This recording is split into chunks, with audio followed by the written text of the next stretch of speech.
Let's talk about the Eastern Conference Finals. The Bucks took Game 5 last night. They were led in scoring by Brook Lopez, who dropped 33 points. Dominant inside, and as he scored 26 on 13 of 14 shooting in the paint. Vince, we will start with you because that's your rook from your New Jersey days. What did the Bucks prove to you in that win without Giannis last night? They proved that they can win and be successful playing out of the post. Look at all those circles. Look where he scored. He scored 26 points in the paint. And not only was it Brook Lopez, it was Drew Holiday, it was Bobby Portis. They dominated and they played bully ball. And they said, okay, we're not going to settle for three-point shots and play outside of the paint. We're going to play in the paint, beat these guys up. And, oh, yeah, we're going to defend and get block shots. And they were getting out in transition as well. So in all facets of the game, they were dominating. Well, look, I have to agree with Vince from this standpoint. When you look at the Milwaukee Bucks, part of the frustration is their inability to kind of make adjustments. That's always been the thing. That's been one of the things that has followed Bud since his days in Atlanta. He's had great teams, great players, but does he make very good in-game and in-series adjustments? But this is something that people have been begging for the Bucks. You have Brook Lopez. You have this size. Play inside. He only shot a couple of threes. We know that this is not a formula for every single night for Brook Lopez. That's not how the Bucks play because it allows that spacing for Giannis to work. But there are certain days where there is a clear advantage that Brook Lopez had, and on this night, it wasn't just him, but they could beat you up inside the paint. That is something that isn't utilized nearly enough. Well, you know what, Rachel and Vince, I'm very disappointed right now. I'm very disappointed in our producers, Steve, Hillary, Nate the Great, Danny, Carlos. I'm disappointed because you know why? Yesterday when I came on the show, at the start of the show, they pulled up receipts. And it was receipts of making Squidward look good. I mean, he was right about what he said and whatever the case may be. But yesterday, when we were on the show and I was talking about, you know, Trae Young being more valuable in this series than Giannis, and he hurried up and said, here's why you're wrong. That's true. And it turned out you speak last the truth. night showed the world why I was right. I just want y'all to pull up the receipts on RJ as well. But listen, here's the thing. Thank you for getting to the question. Brook Lopez can't play in the inside when Giannis is on the floor.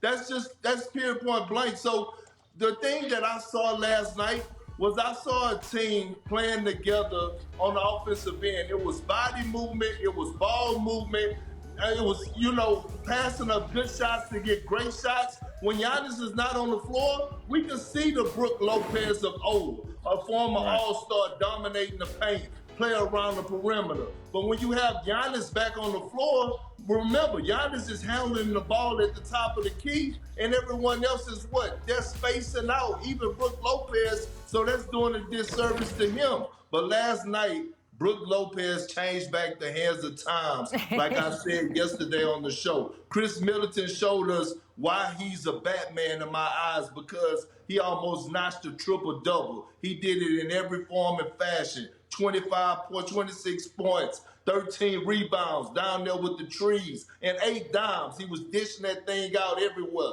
I just want to give my apology before this is segment in from Richard Jefferson for saying I was wrong when I was right the whole time. Trae Young not playing on the road hurts the Atlanta Hawks. Yes. We cannot get fooled by Game 4 because we all know role players play better at home. Superstars play better at home and on the road. So what do you have to say about that, Squidward?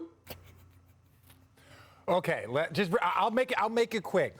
The conversation. You take as long as you need. But Vince, I don't know if you were aware, but the conversation was this.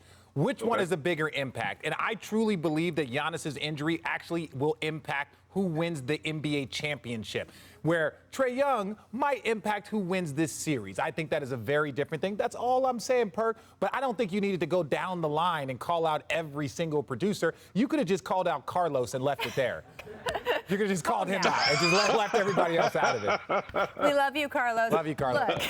Look, I did think the point you made somewhere in there, like 8 minutes ago, Richard, about adjustments, it is interesting to me that you are right. It's certainly something the Milwaukee Bucks as a team were criticized for last year once they reached the playoffs, and that Bud has been tagged for in his career, again, going back to Atlanta. But the adjustment they made last night was not one of the adjustments that they then spent this entire season practicing, right? Because they were working on so many new things during the season and being more flexible as a team with their schemes, that's how they ended up being the 3rd seed instead of being the number 1 seed that they had been in previous years.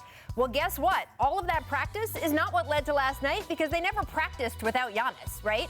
So it was interesting to me that they made this adjustment completely on the fly. And it talks about a mindset change in the Milwaukee Bucks that may be a little bit different than just some of the scheming changes that we've been talking about all season.